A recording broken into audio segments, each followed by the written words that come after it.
Ucap Nana Haris, apakah suara sudah bisa terdengar, Nana? Sudah terdengar, Pak. Alhamdulillah. Alhamdulillah, Pak. Untuk Yang anu rata bisa yang ya. Tak tahu.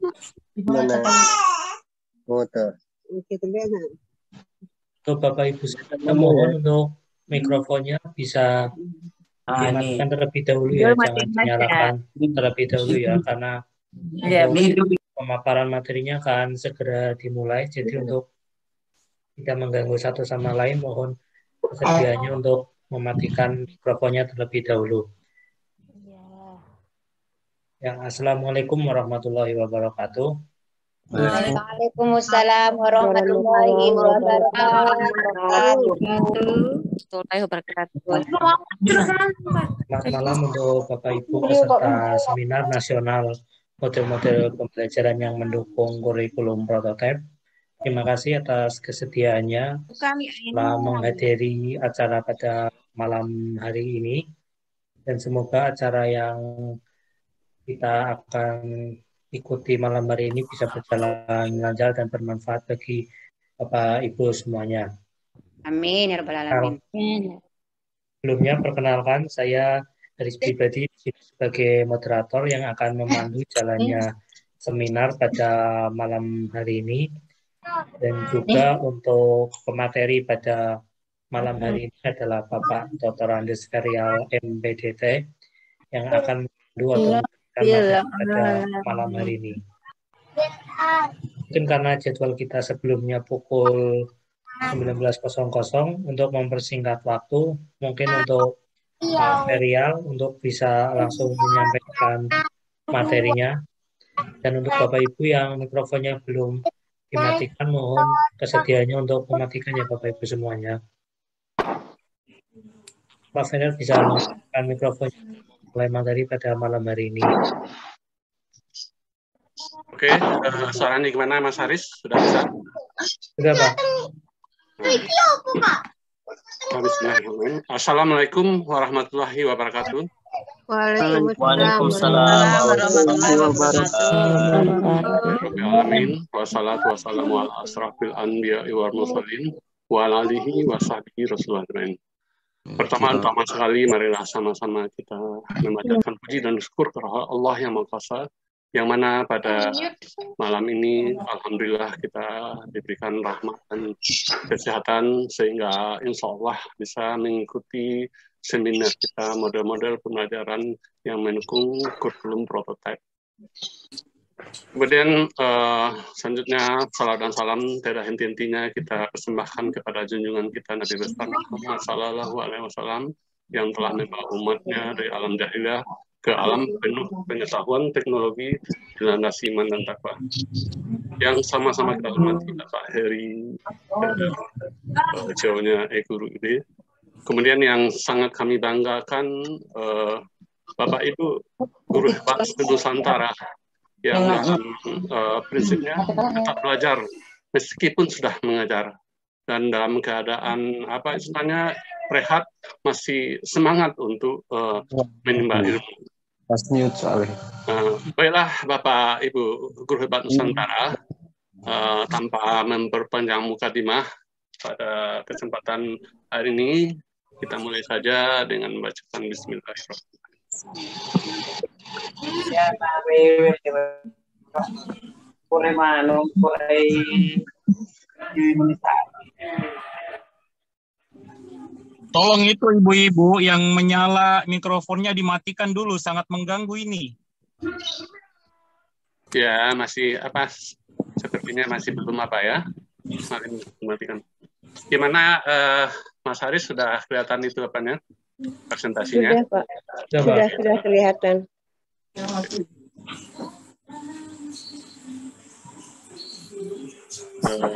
Baik. Terima kasih Bapak Ibu Guru Hebat Nusantara. Jadi pada hari ini kita akan membahas sedikit model-model pembelajaran yang mendukung kurikulum prototipe. Sedikit review tentang kurikulum prototipe atau kurikulum 2022, di mana pada bulan Februari 22 ini sudah dicanangkan oleh Mendikbud Mas Nadiem, itu penggunaan kurikulum prototipe, walaupun di sekolah kita itu belum termasuk sekolah penggerak. Jadi sedikit kita bahas lagi reviewnya. Kami yakin mungkin Bapak Ibu semuanya sudah memahami, jadi kita baca sebentar saja. Nah, sebagai benang merah daripada kurikulum prototipe, itu sebenarnya adalah melanjutkan arah pengembangan kurikulum sebelumnya. Ada beberapa benang merahnya. Yang pertama itu adalah orientasi holistik. Holistik itu maksudnya adalah menyeluruh. Nah, jadi pada kurikulum prototipe ini dirancang untuk mengembangkan murid secara holistik, itu mencakup kecakapan akademis, non-akademis, kompetensi kognitif, sosial, emosional, dan spiritual. Kemudian yang kedua adalah berbasis kompetensi. Dalam hal ini dimaksudkan bukan berbasis kurikulum. Kalau yang berbasis kompetensi ini dikembangkan bukan berdasarkan konten atau materi tertentu. Jadi idealnya mungkin sama-sama kita ketahui kalau yang berdasarkan konten, mata pelajaran, atau berdasarkan materi, kompetensi dasar, dan lain-lainnya. Kemudian yang ketiga itu adalah kontekstualisasi dan personalisasi. Artinya apa? Kurikulum ini dirancang sesuai dengan konteks budaya, isi sekolah, kemudian minta tolong nanti Pak, lingkungan lokal dan kebutuhan murid. Kami tidak dengar ini masalahnya. Minta tolong admin. Bapak Ibu peserta semuanya masih ada yang belum mematikan mikrofonnya, supaya kita fokus. Kemudian karakteristik inti dari kurikulum prototipe kita bahas juga sedikit. Yang pertama itu adalah pembelajaran berbasis proyek.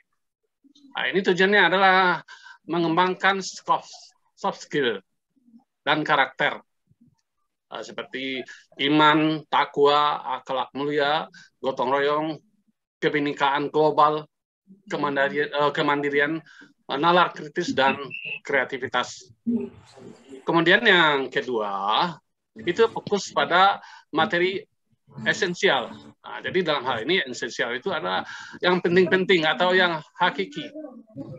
Sehingga nantinya dalam pembelajaran cukup waktu untuk mendalami kompetensi dasar seperti literasi dan numerisasi. Nah, kemudian yang ketiga, karakteristiknya adalah fleksibilitas. Jadi fleksibel. Nah, jadi fleksibel ini sesuai dengan nantinya kemampuan murid. Jadi di sini take at right level dan melakukan penyesuaian dengan konteks dan muatan lokal. Seperti ada wacana yang kita dengar tidak ada lagi KKM, ketuntasan mental. Nah, ini itu adalah salah satu fleksibel. Istilahnya adalah istilahnya sesuai dengan kemampuan murid atau peserta didik kita. Nah, jadi ada tiga HP ambil kalau nggak mau makan. Kita lanjutkan pengembangannya. Dalam struktur kurikulum prototipe sudah ada amanahnya bahwa 20-30% jam pelajaran ini digunakan untuk pengembangan karakter profil pelajar Pancasila, dan juga sudah digarisbawahi melalui pembelajaran berbasis proyek. Kemudian mengapa pembelajaran berbasis proyek itu penting? Karena memang di sini dalam rujukannya itu pembelajaran berbasis proyek itu penting untuk pengembangan karakter karena mengintegrasikan kompetensi esensial yang penting-penting tadi, yang hakiki tadi, yang dipelajari peserta didik dari berbagai disiplin ilmu dengan struktur belajar yang fleksibel. Jadi ini yang masih umum, ini kita bacakan sebentar saja. Kemudian yang kedua, fokus pada kebutuhan siswa. Nah, ini kita lihat yang terutama sekali karena COVID hampir 2 tahun itu kan adalah istilahnya less learning. Yang perlu dikembangkan adalah kompetisi mendasar seperti literasi dan numerasi. Kemudian dalam pelaksanaan nanti siswa bebas memilih mata pelajaran sesuai yang diminatinya. Kurikulum prototipe mengedepankan pengembangan karakter dan kompetensi esensial siswa. Jadi mungkin sedikit kita berikan bahwa siswa bebas memilih mata pelajaran sesuai diminatinya. Kan pelajaran-pelajaran yang seperti biasanya tetap ada. Cuma mungkin nantinya akan ada lagi tambahan-tambahan pelajaran sesuai minat daripada peserta didik. Nanti secara mendalam akan kita bahas. Kemudian yang ketiga, fleksibilitasnya dalam pembelajaran. Fleksibel itu maksudnya perancangan kurikulum sekolah, kurikulum operasional sekolah. Kemudian dalam penyusunan rencana pembelajaran, kita sebagai guru itu ada kaitannya adalah RPP mereka. Jadi bebas guru mau membuat RPP yang bagaimana. Dalam hal ini dalam melakukan pembelajaran itu kita kaitkan lagi itu fleksibilitasnya adalah sesuai dengan kemampuan murid, kemudian penyesuaian dengan konteks dan muatan lokal. Baik, yang ini masih umum kita bahas sedikit saja, sebentar saja. Kemudian apakah pembelajaran paradigma itu paradigma baru ini, kurikulum prototipe ini? Yang pertama itu merupakan praktek pembelajaran untuk berpusat pada peserta didik.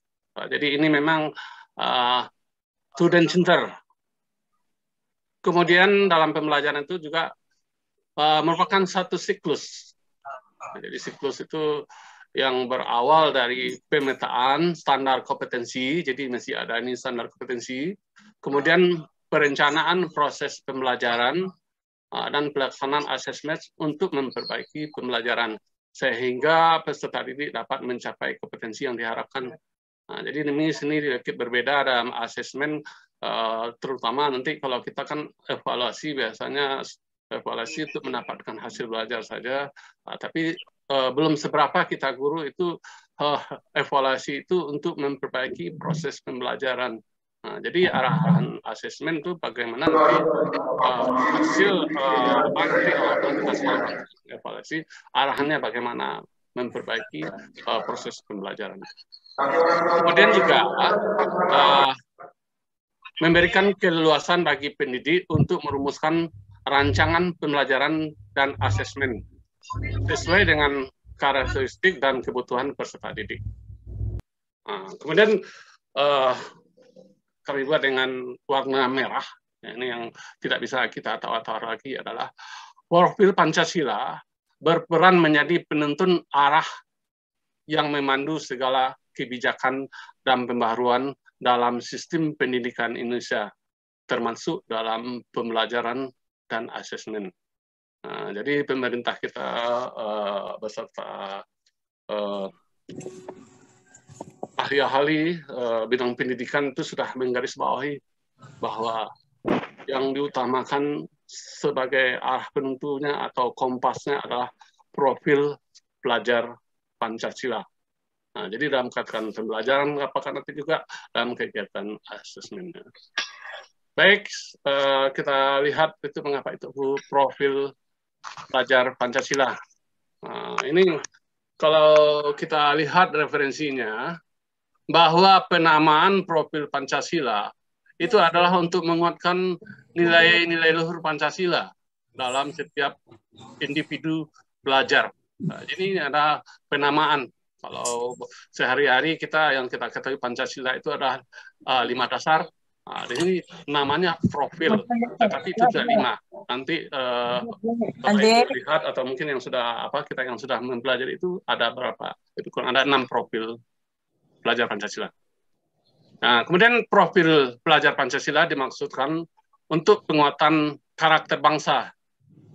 Ya, dalam hal ini menyiapkan peserta didik kita pada generasi yang depan, menjadi generasi yang unggul, yang mampu menjawab tantangan masa kini dan masa yang akan datang. Nah, ini harus kita bawahi bahwa kita sebagai pendidik nantinya harus mampu menjadikan generasi kita ini menjadi generasi masa depan yang unggul sesuai dengan tantangan masa kini maupun masa yang akan datang. Kemudian profil Pancasila itu sebagai penentu arah, atau katakanlah tadi kita istilahkan kompas, perubahan dan petunjuk bagi segenap pemangku kepentingan dalam upaya peningkatan kualitas pendidikan. Nah, jadi ini memang kompasnya arah pendidikan, profil pelajar Pancasila. Baik, kita lanjutkan, ini masih bersifat umum, kita lanjutkan. Dapat kita lihat tadi ada 6 profil pelajar Pancasila, seperti bisa kita bacakan. Kemudian salah satu contohnya adalah pelajar yang bernalar kritis, mampu secara objektif memproses informasi baik kualitatif maupun kuantitatif. Kemudian salah satu profilnya lagi itu adalah bergotong royong, yang tadi yang pertama itu adalah kreatif. Nah, jadi untuk bergotong royong ini pelajar yang memiliki kemampuan untuk melakukan kegiatan bersama-sama dengan sukarela. Mungkin dalam konteks pembelajaran nanti konteks pelajaran kooperatif kalau dalam model-model pembelajaran. Kemudian juga kreatif. Jadi diharapkan nanti pelajar dengan karakter pelajar Pancasila salah satu kreatif, bisa pelajar yang kreatif mampu memodifikasi dan menghasilkan sesuatu yang orisinil, bermakna, bermanfaat, dan berakhlak.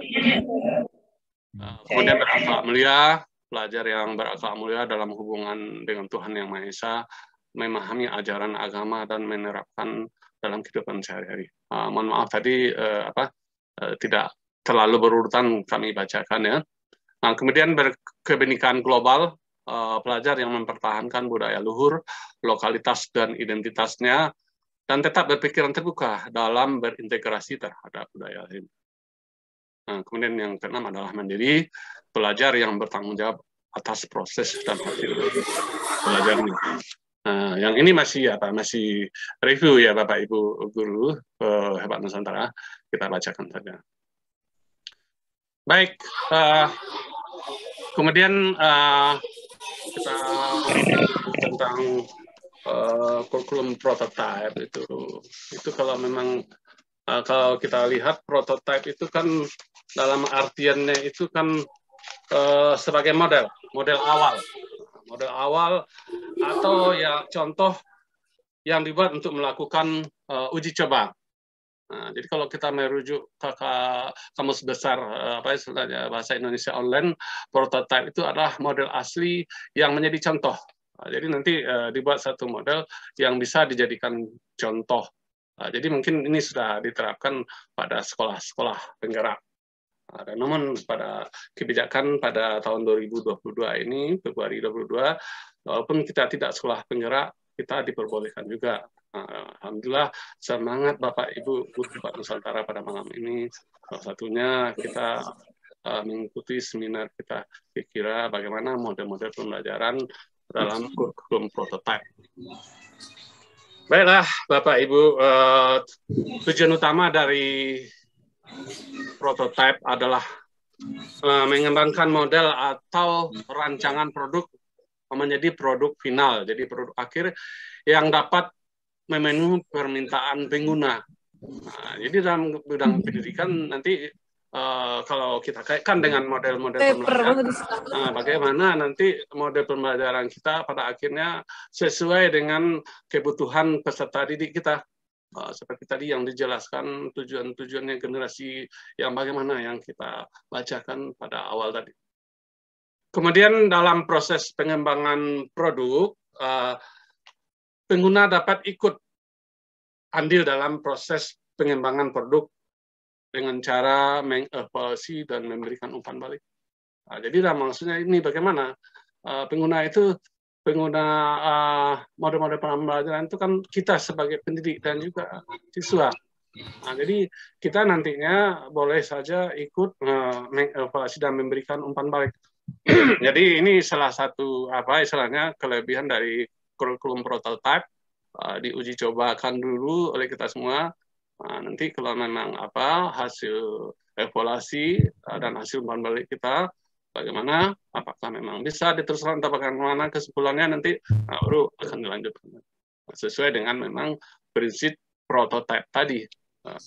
Kemudian yang selanjutnya, penggunaan prototype dapat memunculkan ide-ide baru yang bisa dikembangkan menjadi sebuah fitur untuk melengkapi produk. Ini yang perlu kita garis bawahi, kata sepakati. Jadi dengan adanya kurikulum prototype ini, pemerintah mengharapkan munculnya ide-ide baru kita yang bisa dikembangkan menjadi sebuah fitur atau melengkapi produk. Jadi artinya apa? Ada kesempatan kita memunculkan ide-ide model pembelajaran yang baru, yang memang sesuai dengan tadi arahannya, kompasnya adalah untuk membentuk profil pelajar Pancasila. Baik, kita lanjutkan. Kemudian kita bahas sedikit bagaimana hubungan kurikulum dengan pembelajaran. Kita sudah mengetahui bahwa kurikulum itu berfungsi sebagai landasan yang memberikan arah, tujuan pendidikan, serta isi yang harus dipelajari. Jadi pada kurikulum prototype diberikan landasannya, diberikan arahannya, diberikan tujuan pendidikannya, serta isi yang harus dipelajari. Kemudian apa itu pembelajaran? Secara sederhana itu adalah pembelajaran adalah proses yang terjadi dalam interaksi belajar dan mengajar antara guru sebagai pendidik dan siswa sebagai peserta didik. Nah, mungkin kalau kita buat secara umum itu bisa dikatakan bahwa kurikulum itu merupakan what, sedangkan pembelajaran adalah how. Nah, jadi what-nya apa? What apa programnya? Apa perencanaannya? Apa muatan ajarnya, apa pengalaman belajarnya.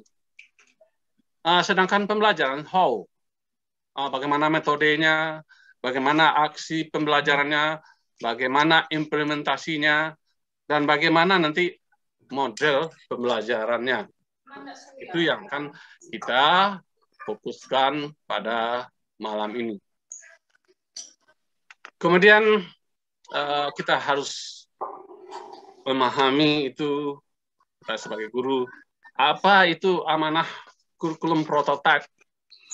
Jadi kita mengetahui bahwa model kurikulum prototype secara garis besar itu adalah mengarah kepada minat, bakat, aspirasi peserta didik. Jadi artinya apa? Kalau tadi kurikulum ini secara garis besar mengarah kepada minat, bakat, dan aspirasi peserta didik, maka kita sebagai pendidik tidak hanya terfokus kepada materi pelajaran, namun arah pembelajaran kita ke depan adalah pengembangan pembentukan karakter dan kompetensi. Nah, kemudian sesuai dengan topik seminar kita, apa model pembelajaran kurikulum prototype?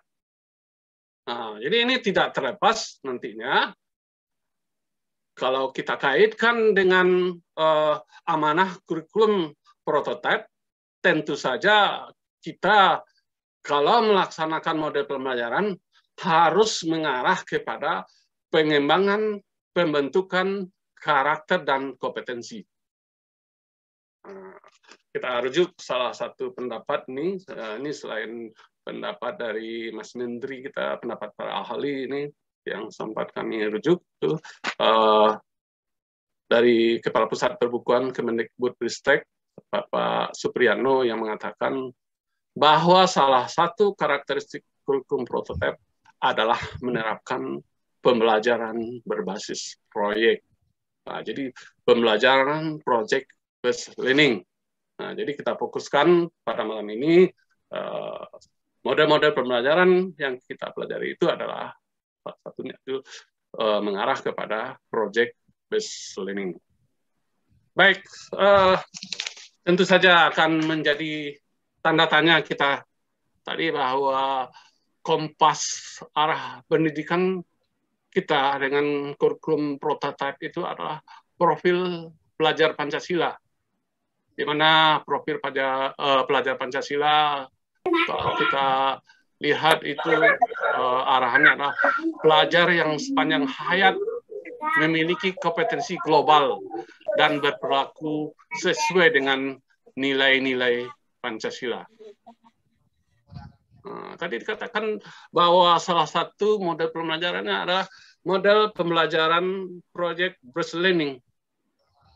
Sebenarnya mengapa ya dipilih seperti itu? Baik, kita ikuti presentasi berikut. Seperti sama-sama kita ketahui bahwa dalam kurikulum prototype, sekolah diberikan keleluasaan atau kemerdekaan untuk memberikan proyek-proyek pembelajaran yang relevan dan dekat dengan lingkungan sekolah. Ini harus kita bawahi, bahwa sekolah diberikan kemerdekaan untuk memberikan proyek-proyek pembelajaran yang relevan dan dekat dengan lingkungan sekolah. Kemudian yang kedua, bahwa pembelajaran berbasis proyek dianggap penting untuk pengembangan karakteristik siswa karena memberikan kesempatan pada siswa untuk belajar melalui pengalaman. Nah, jadi ini experiential learning, pembelajaran melalui praktek-praktek pengalaman. Dalam hal ini, mereka mengalami sendiri bagaimana bertoleransi, bekerjasama, saling menjaga, mungkin juga nantinya bagaimana untuk mewujudkan tujuan bersama dalam satu tugas proyeknya. Dalam hal ini adalah mengintegrasikan kompetensi esensial, misalnya yang penting-penting yang pokok dari berbagai disiplin ilmu. Jadi memang arahannya itu memang dari berbagai disiplin ilmu. Baik, Bapak Ibu Guru Hebat Nusantara, kita lanjutkan. Mungkin sama-sama kita ketahui tadi kan bahwa memang dalam mewujudkan karakter istilahnya profil Pancasila siswa, salah satunya adalah melakukan kegiatan pembelajaran berbasis proyek.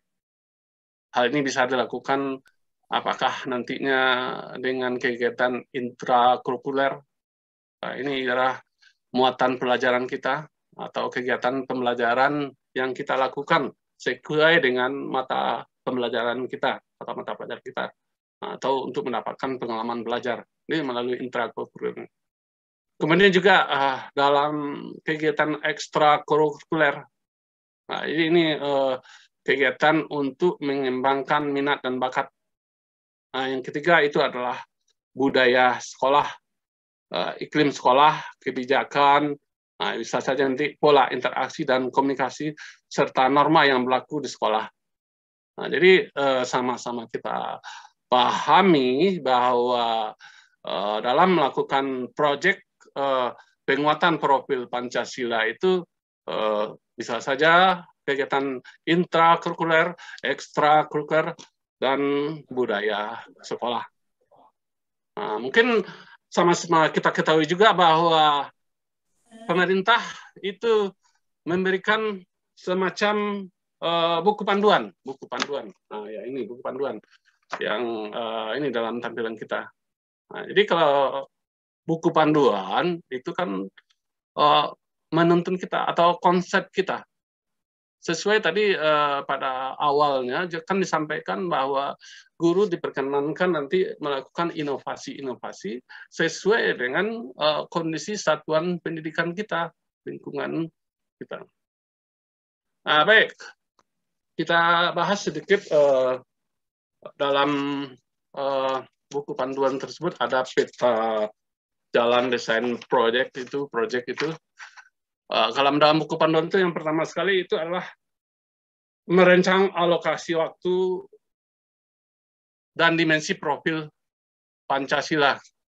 Nah, ini adalah tugas pimpinan satuan pendidikan.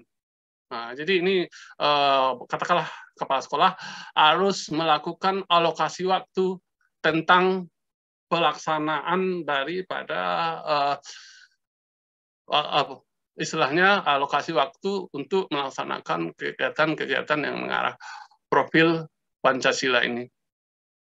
Kemudian membentuk tim fasilitasi proyek. Jadi ini pimpinan satuan pendidikan juga kepala sekolah nanti mungkin bergabung dengan istilahnya bergabung dengan tim-tim fasilitasi proyek.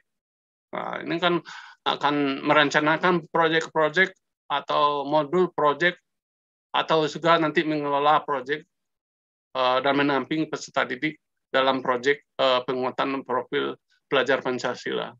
Nah, ini kan biasanya kalau yang kita lihat ini kalau sekolah-sekolah yang sudah ditetapkan selaku sekolah penggerak difasilitasi seperti ini. Yang ketiga adalah identifikasi tingkat kesiapan satuan pendidikan. Nah, jadi sini ada juga misalnya tim bagaimana ada instrumen-instrumennya kemudian. Dan selanjutnya yang keempat itu adalah memilih tema umum. Nah, jadi ini secara umum ada tingkat-tingkatan sekolahnya, apa-apa temanya. Kemudian penentuan topik yang spesifik. Nah, yang keenam, merancang modul produk project. Nah, ini peta jalan untuk mewujudkan profil pelajar Pancasila.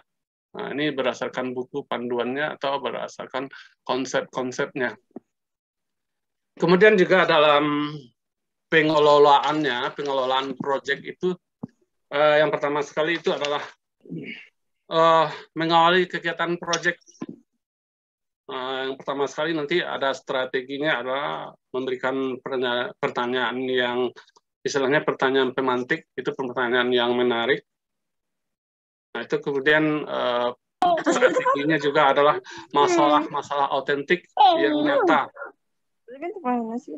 Kemudian dalam pengelolaan proyek itu yang kedua itu adalah perlunya mengoptimalkan pelaksanaan proyek. Dalam hal ini yang pertama sekali itu adalah guru dan peserta didik membangun suatu ikatan, kemudian memberikan tantangan bertahap, kemudian membudayakan nilai kerja positif, dilanjutkan dengan bagaimana memelihara rasa ingin tahu peserta didik, dan juga dalam keadaan melaksanakan ini juga melakukan refleksi secara mandiri. Nah, dalam hal ini dalam menyediakan ruang untuk berkembang. Nah, kemudian untuk yang ketiga nantinya itu dalam pengelolaan proyek itu adalah menutup rangkaian proyek. Nah, yang pertama itu atau bisa saja mengakhiri dengan kegiatannya optimal, kemudian merancang perayaan belajar. Kemudian yang keempat dalam pengelolaan proyek itu adalah mengoptimalkan keterlibatan mitra. Nah, dalam hal ini yang pertama itu bisa saja nanti kita melibatkan masyarakat atau orang lain sebagai narasumber untuk mengelola proyek yang ditetapkan sekolah. Nah, yang kedua itu adalah keterlibatan orang tua dan masyarakat. Nah, jadi apa yang kami paparkan ini adalah berdasarkan panduan-panduan atau konsep-konsepnya. Nah, dalam hal ini untuk mewujudkan proyek pelajar Pancasila, di mana ada 7 proyek yang dilakukan, yang direkomendasi oleh Kemendikbud. Yang pertama itu adalah bangunlah jiwa dan raganya, kemudian berrekayasa dan berteknologi untuk membangun negara kesatuan Republik Indonesia.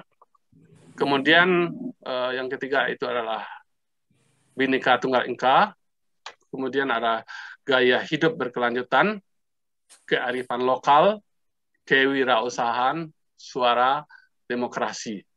Nah, jadi ada 7 tema proyek pengembangan karakter berdasarkan profil pelajar Pancasila. Nah, ini juga masih berupa panduan untuk pemahaman kita. Nah, kita masuk itu. Nah, sekarang bagaimana implementasinya atau penerapan? Nah, tadi sudah direkomendasikan model pembelajaran berbasis project atau project based learning. Nah, yang menjadi pertanyaan itu implementasinya itu seperti apa? Penerapannya itu seperti apa? Baik. Nah, ini tidak terlepas kita dari kajian-kajian teori daripada beberapa ahli. Yang pertama kita lihat merujuk kepada pendapat Dobel bahwa project based learning yang kita singkat PJBL merupakan model pembelajaran yang dikembangkan berdasarkan paham pembelajaran konstruktivistik yang menuntut peserta didik menyusun sendiri pengetahuannya. Jadi dalam hal ini nanti bahwa ilmu pengetahuan peserta didik disusun sendiri dari peserta didik sendiri. Nah, itu yang istilahnya konstruktivistik tadi. Kemudian untuk pendapat Clegg tahun 2001 bahwa melalui pembelajaran kerja proyek itu kreativitas dan motivasi siswa akan meningkat. Nah, kemudian kita tambah referensinya bahwa dalam model pembelajaran PJBL itu memuat tugas-tugas yang kompleks berdasarkan pada pertanyaan dan permasalahan yang sangat menantang. Jadi nanti ada pertanyaan-pertanyaan yang diberikan dan menantang dan menuntut siswa untuk merancang, memecahkan masalah, membuat keputusan, melakukan kegiatan investigasi, serta memberikan kesempatan kepada siswa untuk bekerja secara mandiri. Nah, jadi ini arahan tadi atau konsep pembelajaran konstruktivistik tadi. Kita lanjut. Nah, jadi dalam hal ini bahwa project based learning atau pembelajaran project based learning artinya nanti kalau kita sudah menerapkan ini karakteristiknya adalah peserta didik secara aktif menyelesaikan sesuatu proyek. Penyelesaiannya itu adalah memerlukan waktu penyelesaian yang relatif lama, jadi ada waktunya. Jadi tahapan-tahapannya itu yang pertama sekali itu adalah identifikasi dan merumuskan proyek. Nah, yang kedua itu menyusun rancangan penyelesaian proyek. Yang ketiga, mengumpulkan informasi. Yang keempat itu pengolahan informasi. Nah, jadi nantinya itu menyusun laporan kalau sudah selesai. Nah, ini konsepnya. Baik, kita lanjutkan. Jadi dari paparan kita tentang project based learning, model project based learning itu ada beberapa model. Yang pertama itu project based learning menurut Greg Lucas Educational Foundation pada tahun 2014 dan juga ini pendapat William Dalamil itu tahun 2003.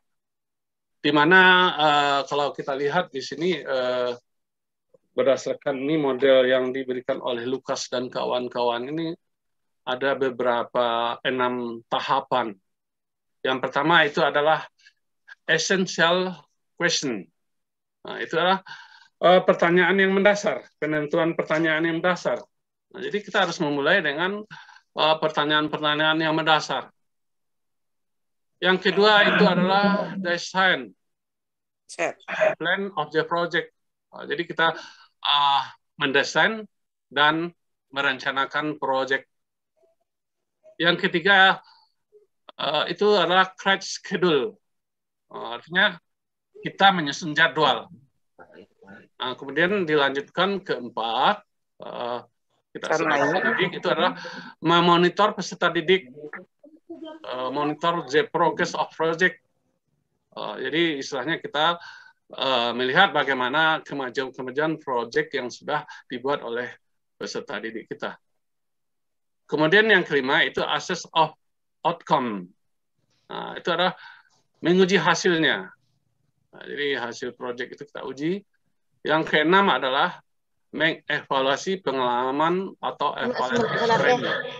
Nah, jadi nanti kalau kita nanti menerapkan berdasarkan model yang pertama ini, model berdasarkan pendapat George Lucas dan kawan-kawan, 6 sintak inilah yang harus kita pedomani.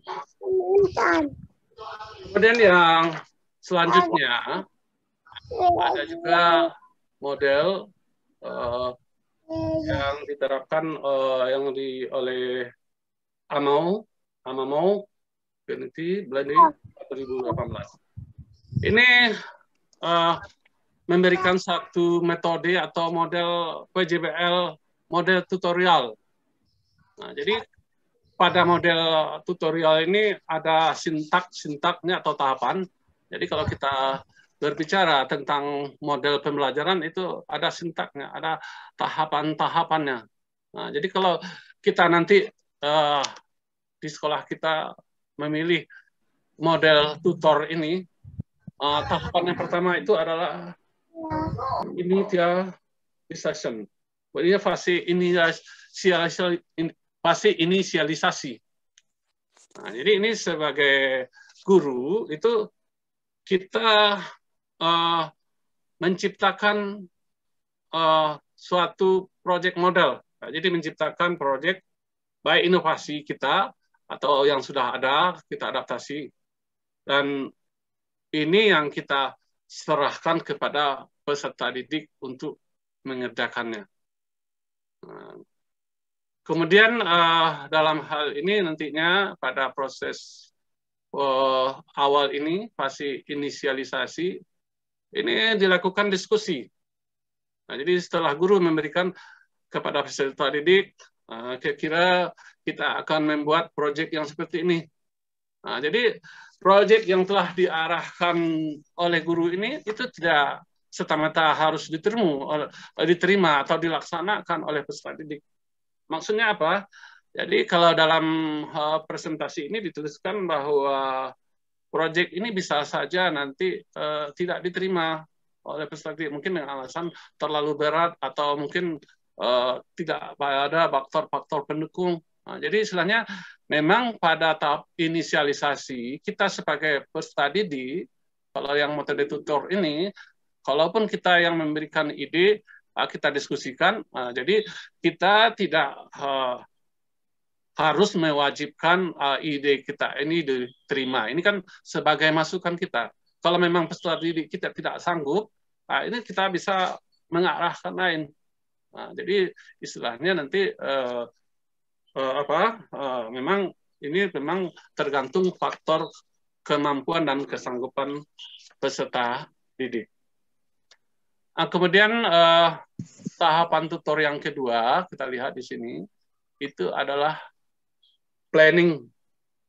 Jadi pada tahapan planning ini atau pada tahapan perencana ini, sebagai pendidik kita, sebagai guru atau sebagai tutor, kita harus memotivasi dan mendorong peserta didik untuk membuat rencana. Nah, jadi tadi sudah dipilih misalnya apa proyeknya, kita harus motivasi. Bagaimana cara membuat rencananya, bagaimana mencapai tujuan pembelajaran dan operasi kelompok. Kita juga perlu menciptakan tim, karena memang pembelajaran berbasis project ini salah satu ciri khasnya itu adalah pembelajaran kooperatif berkelompok. Nah, itu yang dalam karakter pelajar Pancasila istilahnya yang bergotong royong. Nah, jadi dalam hal ini kita sebagai guru atau sebagai tutor itu harus membuat timnya, tim yang harus berfungsi melaksanakan proyek-proyek yang akan kita lakukan. Nah, jadi ini harus kita usahakan bagaimana panduan-panduan atau istilahnya ini kita promosi, istilahnya ini ada di sini fasilitator mempromosikan komunikasi terbuka dengan pembelajarannya. Jadi kita komunikasikan secara terbuka dengan peserta kita dalam pembelajaran. Ini yang nomor 2, ini terjemahan bahasa Inggris. Kemudian yang ketiga. Yang ketiga itu ada fase achievement. Selama fase ini, peserta didik memilih tugas utama sesuai dengan jadwal yang telah ditetapkan dan memikul tanggung jawab sendiri untuk penyelesaiannya. Nah, jadi tahapan achievement ini sudah apa istilahnya sudah dilakukan tanggung jawab daripada peserta didik. Kemudian selama pelaksanaan kerja ini sebagai guru atau istilahnya tutor profesional, kita dapat berkolaborasi untuk mengatasi permasalahan-permasalahan atau kesulitan-kesulitan individu atau kelompok selama pengerjaan proyek. Kemudian nantinya kita juga harus mengarahkan peserta didik untuk mengembangkan kegiatan proyeknya sampai mereka mampu menyelesaikan tugasnya sendiri. Nah, jadi artinya apa?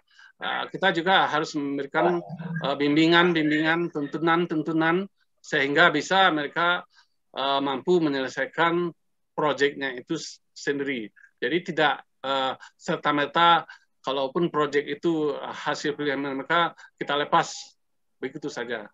Nah, jadi kita tetap harus mendampinginya. Kemudian tahapan yang selanjutnya itu adalah evaluate of the afferent. Nah, jadi sebagai pendidik atau sebagai tutor akademik yang profesional itu jadi dalam melakukan evaluasi atau katakan tadi istilah apanya asesmen, kita harus membanding apa yang direncanakan, apa yang sudah dicapai. Sesuai enggak? Nah, jadi di sini dikatakan nanti proses evaluate of the afferent. Ada membandingkan rencana dengan hasil yang telah dicapai peserta didik. Baiklah, lanjutnya dalam penerapan tutor ini dalam istilahnya dalam penerapan model ini berdasarkan juga bisa kita menerapkan model tutor sebaya. Jadi salah satu keunggulannya dalam model ini atau ciri khasnya itu model tutor ini kita bisa menerapkan tutor sebaya. Jadi apa maksudnya? Nah, jadi proyek Besining kita ke menerapkan tutor sebaya. Tapi dalam memilih tutor ini ada beberapa yang perlu kita perhatikan. Kapan siap? Yang satu tutor memilih, istilahnya di sini adalah pendidik ini kita memilih di antar kelompok peserta didik sebagai tutor sebaya. Jadi kita kan bisa melihat dalam satu kelas kita ini mereka yang mampu. Nah, ini bisa kita jadikan sebagai tutor sebaya. Jadi mampu sesuai dengan topik proyek yang kita rencanakan. Kemudian untuk peserta didik sebagai tutor sebaya ini harus kita bedakan lagi untuk 3 jenis tutor. Yang pertama itulah tutor implementasi.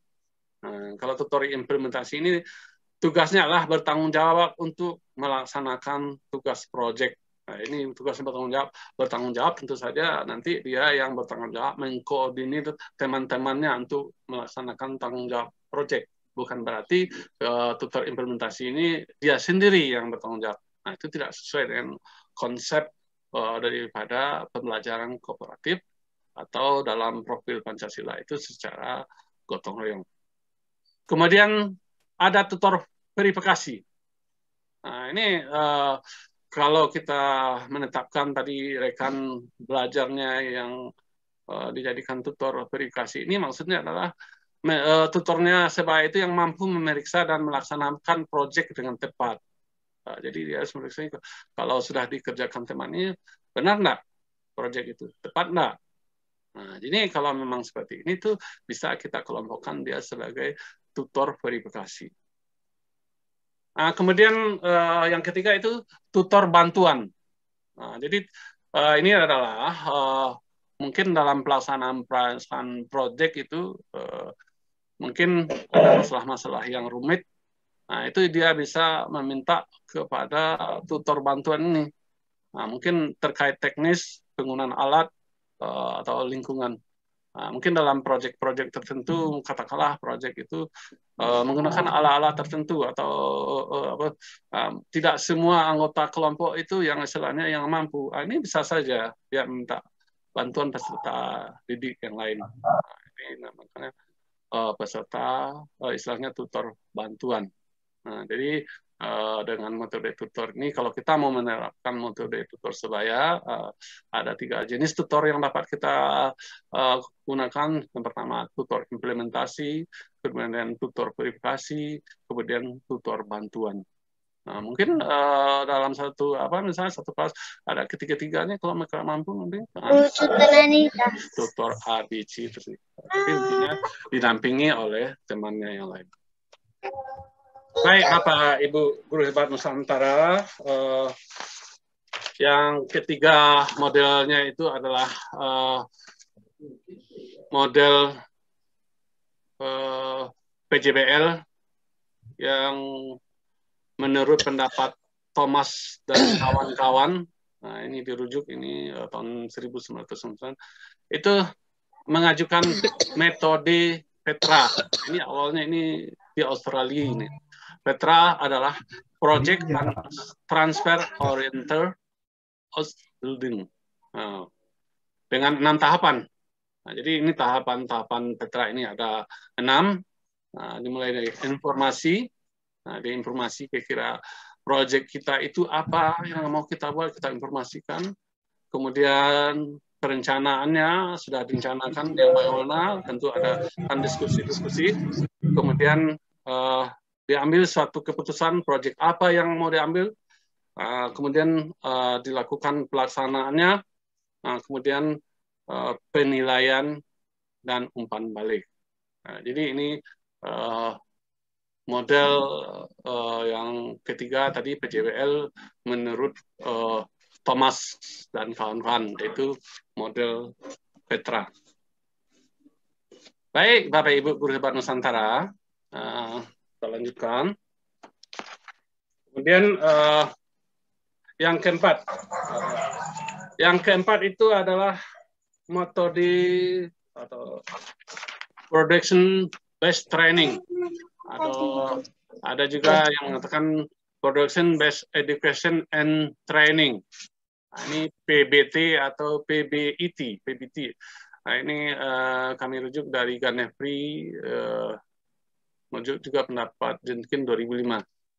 Nah, ini memang kalau kita lihat ini sudah banyak dilakukan di SMKS, di mana production based training PBT itu sudah mendukung teaching factory. Nah, jadi pada SMK biasanya PBT ini menyiapkan agar peserta didik memiliki kompetensi kerja yang berkaitan dengan kompetensi teknis serta kemampuan kerjasama sesuai dengan organisasi kerja.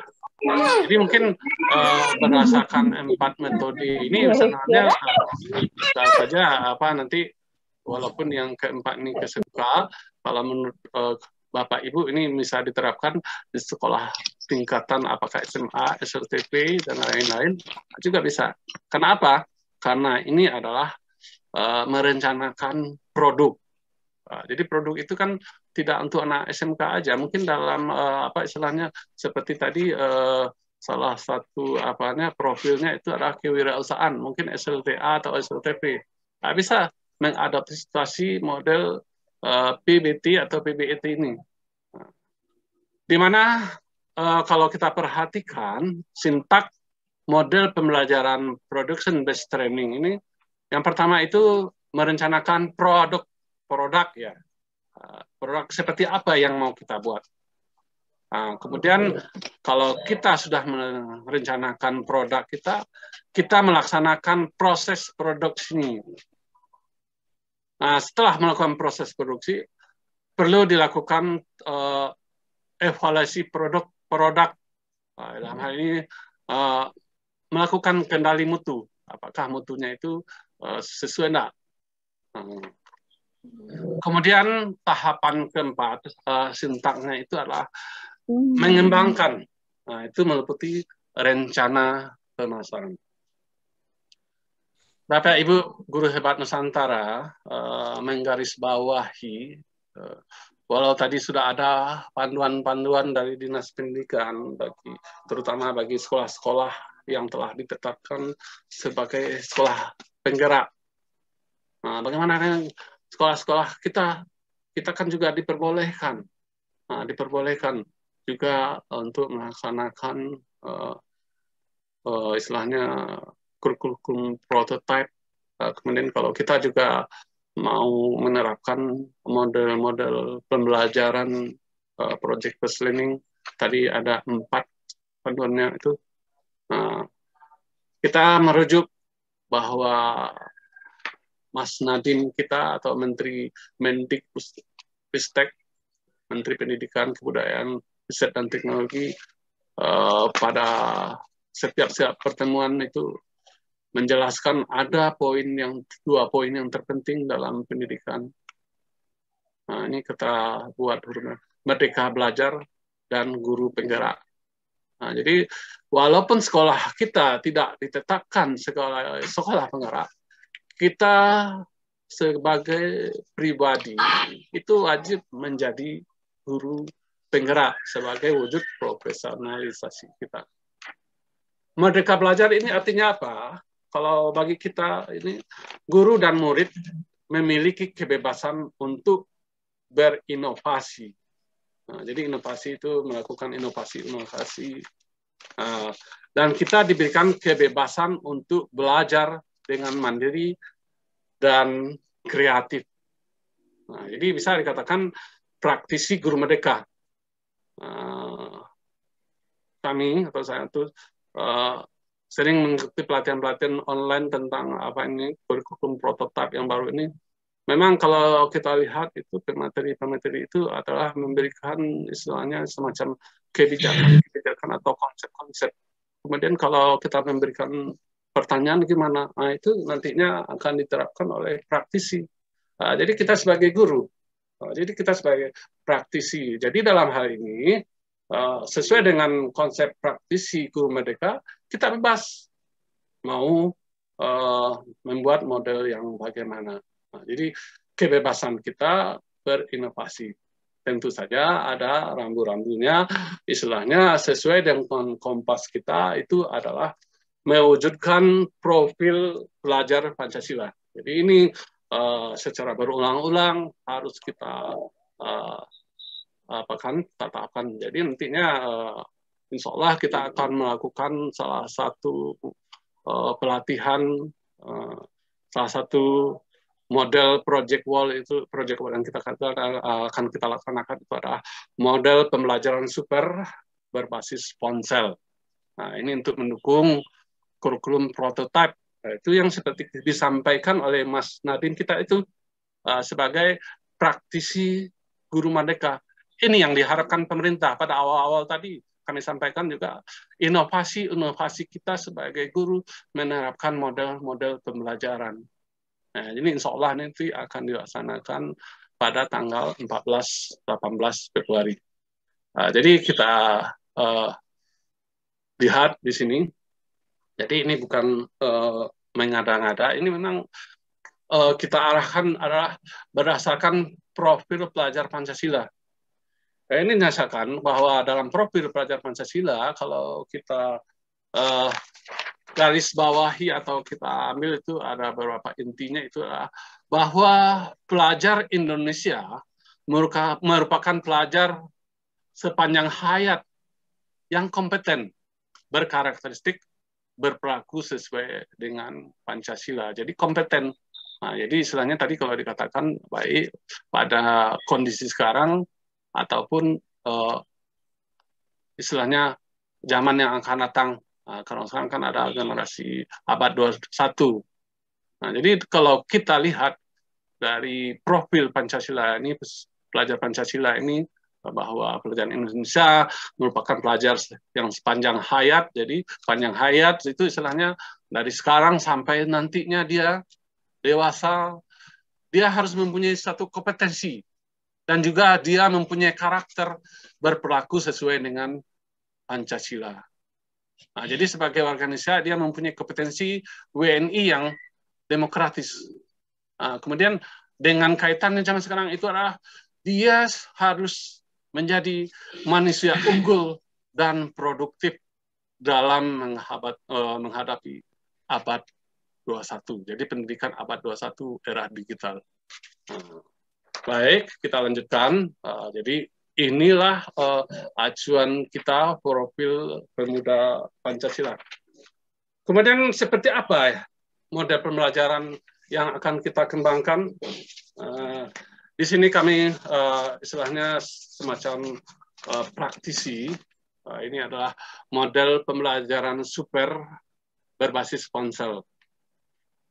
Ini kami kemukakan karena ini juga sudah model pembelajaran ini juga menjadikan kami sebagai finalis LKG, Lomba Keberhasilan Guru tahun 2015 dulu. Tahun 2015 itu masih pro kontra.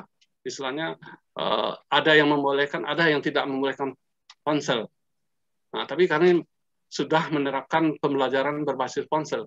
Kemudian ketika keluar lagi kurikulum prototipe, istilahnya yang tahun 2022 pembelajaran berbasis politik, kami beranggapan ini bisa dilaksanakan. Jadi setelah berkonsultasi dengan misalnya Pak Heri, pimpinan dari e-guru, dan ini juga bisa terkait dengan istilahnya yang tadi yang holistik, kemudian dasar. Nah, jadi sebagaimana ya, seperti yang kita singgung di awal tadi ini, bahwa pelajar Indonesia merupakan pelajar yang sepanjang hayat kompeten, berkarakter, dan berperilaku sesuai dengan nilai-nilai Pancasila. Kemudian manusia yang unggul pada abad produktif, abad 21. Tidak bisa kita pungkiri lagi bahwa tadi dikatakan salah satu pengembangan kompetensi dasar literasi. Jadi dalam pengembangan kompetensi literasi dan numerisasi pada abad kita tidak terlepas dari pemanfaatan TK. Apakah itu komputer, laptop, handphone, smartphone, atau telepon genggam atau ponsel. Mungkin sama-sama kita pahami bahwa pemanfaatan perangkat TK, katakanlah tadi telepon seluler yang sering kita gunakan pada masa pandemi ini, pada masa COVID, itu bisa kita ibaratkan sebagai mata pisau dengan dua sisi. Kita sadari bahwa satu sisi pisau itu bermanfaat positif untuk percepatan informasi pembelajaran. Dan memang yang memprihatinkan lagi, salah satu sisi negatifnya adalah menurunnya karakter siswa atau krisis moral.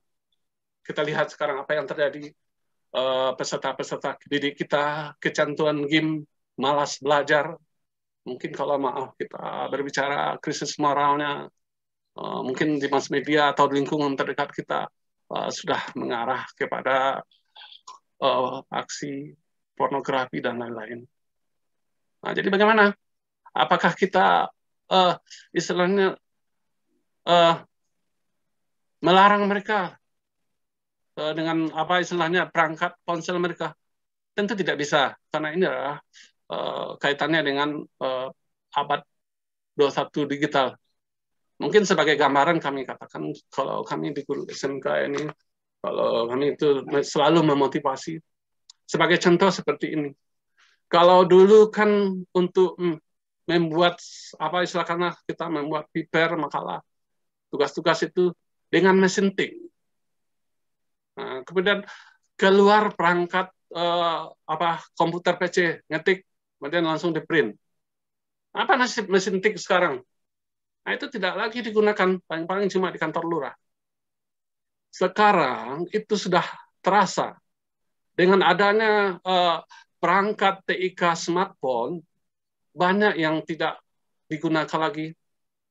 Jadi katakanlah seperti apa sekarang itu radio sudah mati, televisi sudah satu-satu lagi, dan lain-lain banyak. Mungkin itu dulu ada orang buat telegram apa istilahnya tidak ada lagi. Kemudian kita ketahui itu di ponsel sekarang, smartphone itu sudah banyak aplikasi-aplikasi. Jadi tahapannya aplikasi yang mana nantinya bisa saja semua pekerjaan itu nantinya dilakukan di ponsel, tidak menggunakan laptop lagi. Sama maksudnya dengan mesin tik. Jadi kami kalau sebagai guru memang seperti itu. Kalau kami mengajar simulasi digital, walaupun di sekolah itu sudah mempelajari dengan komputer PC atau laptop, tetap pada masa pandemi karena kita itu ada istilah pembelajaran blended learning, istilahnya istilah yang pembelajaran ini diarahkan istilahnya mengetik Office itu dengan apa istilahnya dengan HP kan ada aplikasinya. Nah itu yang kami sampaikan bahwa nanti suatu saat komputer ini akan ditinggalkan orang, akan sama nasibnya dengan mesin tik. Semua pekerjaan akan dilakukan dengan ponsel. Nah, jadi kita menyadari sekarang ini bahwa kenyataannya pemanfaatan ponsel itu seperti tadi dikatakan pisau, istilahnya dua mata sisi, yang satu sisi negatif, yang satu posisi positif. Apakah kita akan melarang siswa kita? Nah, tentu saja tidak bisa, tidak sesuai dengan zaman. Itulah yang nantinya yang akan kita terapkan. Jadi model istilahnya model pembelajaran super berbasis ponsel. Mengapa ini apakah kami ajukan? Karena memang guru itu adalah ujung tombak pendidikan dalam pengembang karakter profil Pancasila. Nah, dari dalam hal ini kita sebagai guru dituntut untuk memiliki kemampuan dasar yang salah satunya adalah mendesain model pembelajaran berbasis proyek. Tadi kan ada 4 desainnya. Dan pada awal-awal tadi kita kan juga diharapkan untuk berinovasi. Pada kenyataannya sekarang ini kita sadari bahwa anak-anak didik kita karena sudah pembelajaran daring, istilahnya karena COVID, itu tidak terlepas dari ponsel. Jadi, istilahnya sehari-hari itulah mereka belajar. Tapi kenyataannya bagaimana? Ada sisi negatifnya. Apa kita sebagai ujung tombak kita, sebagai tenaga pendidik, kita harus optimalkan kebermanfaatan ponsel dalam pembelajaran. Nah, jadi kalau tadi sekian jam dia menggunakan ponsel untuk bermain-main dan lain-lain hiburan, harus kita optimalkan bahwa ponsel ini harus kita berdayakan dalam pembelajaran. Kami teringat ini dalam ada buku quantum teaching atau quantum learning untuk siswa yang dari Bobby De Potter, kalau di Indonesia itu populernya antara tahun 2013 sampai 2014 kalau nggak salah itu, di mana Bobby De Potter mengatakan bawalah dunia mereka ke dunia kita dan antarkanlah dunia kita ke dunia mereka. Ini apa maksudnya kaitannya? Jadi kalau dalam keseharian anak-anak kita sudah terbiasa dengan ponsel, ini di dunia mereka. kita bawalah dunia mereka, dunia ponsel mereka itu untuk mengantarkan kita ke dunia mereka. Nah, jadi kita maksudnya apa? Ponsel inilah kita berdayakan untuk pembelajarannya, mencapai pendidikan. Pendidikan tadi yang rambu-rambunya adalah profil pemuda, profil pelajar Pancasila. Jadi seperti apa, Bapak Ibu Guru Hebat Nusantara, kita lihat. Jadi kalau kita membuat model pembelajaran, itu harus ada kajian teorinya. Dan kalau tadi kami memilih model super, kalau dalam sehari-hari, super itu kan unggul. Ya memang ini bisa kita katakan unggul. Nah, ini sudah merupakan hasil penelitian kami katakan juga kepada Bapak Ibu Guru Hebat Nusantara. Ini sudah lolos menjadi finalis dalam LKG Lembaga Keberhasilan Guru dalam pembelajaran tahun 2014. Nah, kalau model pembelajaran itu kan ada pendekatannya. Kalau sekarang kan seperti kurikulum prototype, itu istilahnya pendekatan itu adalah berbasis ke siswa atau student center. Nah, ini juga strateginya adalah cooperative learning, belajar berkelompok. Mungkin bisa saja nanti metode yang kita tetapkan, apakah nanti metode diskusi, demonstrasi, atau berbasis proyek. Nanti akan bisa. Kalau kita nanti mengikuti apa misalnya workshop-nya, akan kita lihat bagaimana kita menerapkan metode diskusinya, bagaimana kita menerapkan metode demonstrasi, bagaimana dengan berbasis proyek menggunakan perangkat ponsel ini, dengan istilahnya fasilitas-fasilitas apa pada ponsel ini. Jadi ada 3 teori di sini itu yang dalam pembelajaran berproses ponsel ini. Yang pertama sekali ada cooperative learning, kemudian adalah project based learning, dan kita berbasis dasarnya adalah media ponsel yang dimiliki siswa. Jadi bagaimana kaitannya? Jadi kemudian kita bahas sedikit dulu. Mengapa kita memilih strategi belajar kooperatif? Karena sesuai dengan apa tadi, memang rambu-rambu prototype bahwa melalui strategi kooperatif itu akan meningkatkan aktivitas, kreativitas. Nah, ini salah satu apa istilahnya profil dari belajar Pancasila, kreativitas.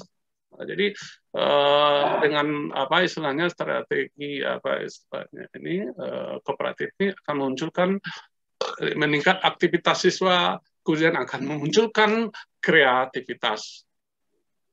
Kemudian dalam belajar kelompok nantinya akan dibentuk dari kelompok yang heterogen, siswa yang berbeda. Nanti akan kita bahas berbeda yang bagaimana. Di mana siswa ini yang dari kelompok yang heterogen, latar belakang berbeda, itu akan saling bekerja sama atau saling membantu, atau yang dikembangkan dalam profil Pancasila gotong royong dalam mencapai tujuan belajar. Apa proyeknya? Jadi apa proyeknya dikerjakan bersama-sama, kemudian akan memunculkan kreativitas, dan tentu saja mereka secara bergotong royong. Jadi dalam kelompok untuk mencapai tujuan belajar. Dan dalam hal ini antara siswa dalam satu kelompok dilatih saling berkomunikasi, berinteraksi sosial dengan temannya, melakukan pekerjaan sesuai dengan tugas yang diberikan dalam mencapai tujuan bersama dalam satu pembelajaran. Jadi bagaimana pembelajaran itu tercapai? Nah, itu menganut pada indikator pembelajaran Pancasila itu adalah bernalar kritis. Jadi terkait. Kemudian kalau berbicara tentang model pembelajaran seperti awal tadi, itu kan harus ada sintak, tahapan-tahapan pembelajaran. Nah, jadi pada model PJBL, istilahnya model super berbasis ponsel ini, istilahnya nantinya mungkin sebagai contoh yang kita buatkan, misalkan kita memanfaatkan fasilitas audio dan video, fasilitas mereka, merekam suara dan video sesuai dengan ponsel. Sintaknya itu apa? Nah, jadi tadi kan ada dikatakan super itu unggul. Nah, jadi super yang kami masukkan ini, di sini istilahnya ini kalau kita membuat model pembelajaran, ya mulai yang pertama itu adalah menyusun skenario. Nah, tadi kan kalau dalam kajian teorinya kan menyusun rencana proyek. Nah, jadi dalam model pembelajaran super berbasis ponsel ini skenarionya dulu kita susun. Kemudian apa? Sintak yang kedua, unjuk aksi. S tadi, nah, super, S, nah, skenario, itu menyusun skenario. Unjuk aksi. Ini adalah penampilan. Kemudian P. P itu adalah perekaman atau produksi dengan HP. Kemudian E. Nah, jadi SUPE, edit. Perbaikan rekaman. Nah, mungkin dalam hal apa nanti peran guru lah nanti bagaimana dalam memperbaiki hasil project peserta didik. Reply, putar ulang rekaman, atau bisa presentasi. Inilah yang kami sampaikan, super, skenario, unjuk aksi, perekaman, edit, dan reply. Nah, ini dalam konteks reply, putar ulang ini seperti dalam pembelajaran project tadi disinggung, itu adalah kaitan dengan orang tua. Jadi nanti pada pembelajaran yang saya akan terapkan juga, nanti mungkin Bapak Ibu nanti setelah putar ulang ini kita apa istilahnya, ini yang penting. Ini nanti hasil proyek siswa itu harus sama-sama kita sepakati menyerahkan berdasarkan ponselnya. Kalau itu apakah rekaman audio itu bukan audionya saja atau video, tidak. Disinilah kita akan lihat apa isi ponsel anak-anak kita. Apa-apa saja. Kita lihat. Disinilah karakternya. Dengan pembelajaran kita lihat. Inilah berdasarkan pengalaman kami. Yang dulu berdasarkan ini kan dulu kan tahun 2015 masih kontra saat kami memeriksa tadi, itulah yang kami sampaikan, suatu kondisi-kondisi yang apa yang di dalam ponsel, sehingga kalau kita hentikan membuat istilahnya siswa ini menggunakan ponsel tidak sesuai dengan zaman. Inilah peran kita, bagaimana kita mengoptimalkan ponsel ini, atau istilahnya lebih mengoptimalkan sisi positif pisau ponsel ini. Jadi Bapak Ibu guru hebat Nusantara, kita garis bawahi, super itu memang dikatakan unggul, tetapi dalam konteks istilah dalam sintak pembelajaran itu merupakan singkatan skenario, atau tadi adalah menyusun rencana proyek, U-nya unjuk aksi atau proses produksinya, P perekamannya, itu juga E edit, reply, presentasi putar ulang. Di mana masing-masing sintak ini pada saat reply putar ulang itu bisa kita libatkan orang tua untuk melihat hasil pekerjaan anak-anaknya yang di ponsel, tidak dikirim beberapa, kita dengan tujuan itu adalah melihat apa yang ada dalam HP anak. Bisa kita istilahnya memberikan istilahnya mungkin nasihat-nasihat kalau kita temukan hal-hal yang negatif pada ponsel anak-anak. Jadi bagaimana pelaksanaan pembelajaran super berbasis ponsel ini? Yang tahap pertama itu kita dalam pembelajaran itu adalah memotivasi peserta didik, menyiapkan siswa. Ini salah satu yang perlu kita lakukan. Kita harus melakukan tes karakteristik gaya belajar. Mungkin Bapak Ibu peserta didik itu sudah mengetahui bahwa gaya belajar itu ada yang visual. Berdasarkan melihat, visual itu kan melihat. Nanti dalam kajian-kajian teorinya ada peserta didik yang istilahnya yang mempunyai gaya belajar visual itu gimana? Ada instrumen-instrumennya, itu nanti yang akan kita berikan kepada Bapak Ibu. Kemudian ada audio teori, itu dengan mendengar. Dengan mendengar, gaya belajar mendengar. Kemudian kinestik. Kinestik itu bergerak-gerak saja. Kalau salah satu, kalau Bapak Ibu guru hebat Nusantara ada melihat siswa yang tidak mau diam, bergerak ke sana, bergerak kemari. Nah, itu adalah gaya. Kalau kami dulu guru-guru pas guru muda itu dulu memang sering marah. Kemudian setelah mempelajari itu gaya belajar, oh memang ada yang kinestik seperti itu. Bergerak dia kian kemari baru dia bisa memahami. Atau katakanlah ada yang kakinya sampai ke atas bangku kursi baru bisa dia memahami. Atau coret-coret dan bagaimana. Nah, jadi nanti dalam tahapan model super, dalam membentuk istilahnya anggota kelompok, kita harus melakukan dulu tes karakteristik gaya belajar. Ini ada instrumennya Bapak Ibu. Nah, kemudian setelah ini kita dapatkan tahap penyampainya itu kita menyajikan informasi proyek apa yang kita buat, kemudian mengarahkan siswa untuk eksplorasi. Kemudian kita fasilitasi kelompok berdasarkan gaya belajar tadi. Maksudnya apa? Kita membentuk kelompok belajar heterogen.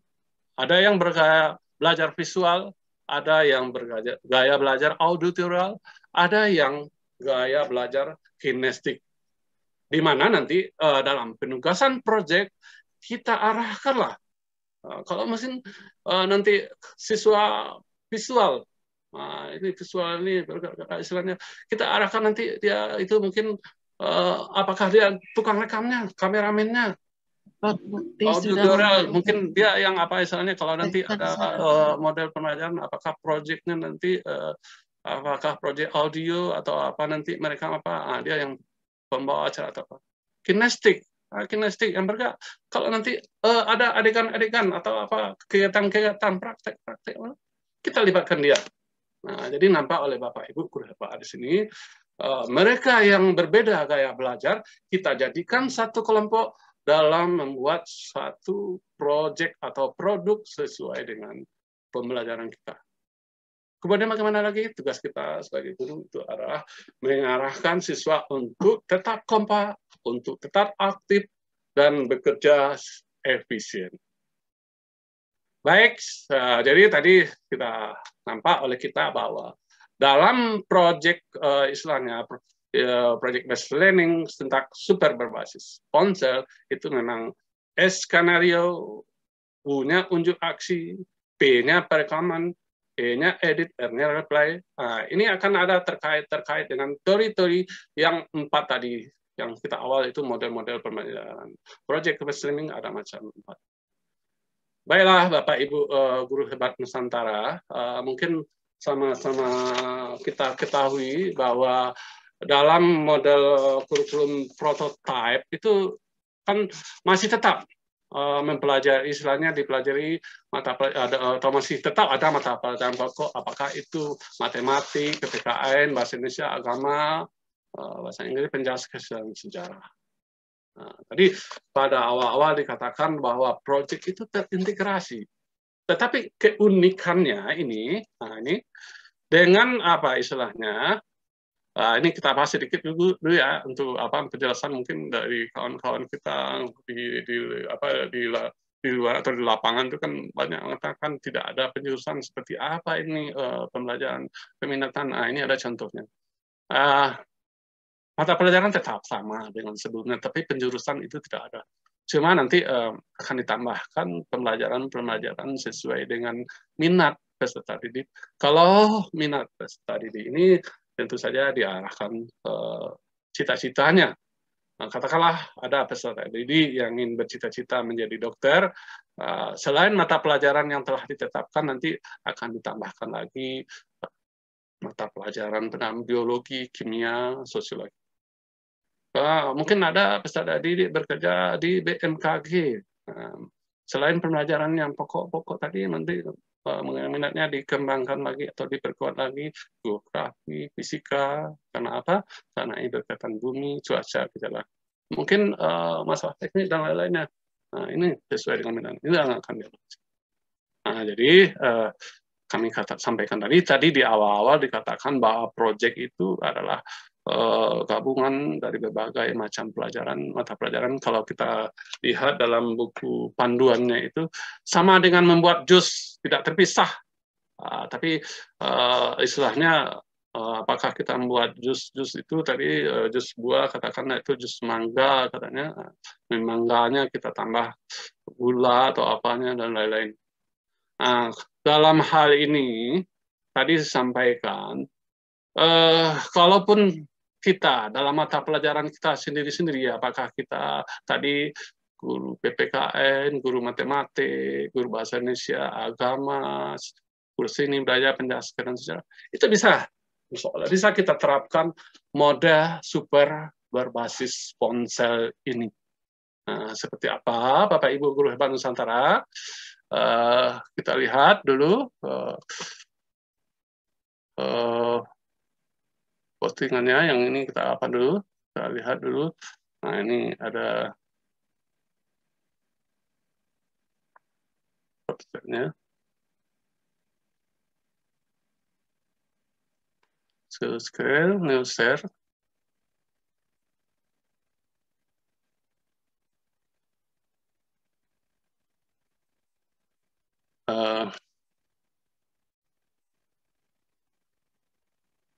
Kita lihat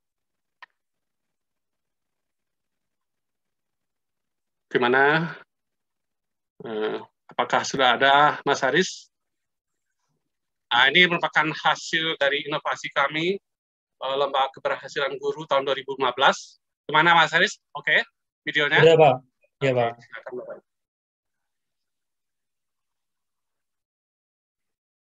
Ini LKG kami tahun 2015. Masih ada dokumennya.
Có thể hiểu luôn khi đi set nice của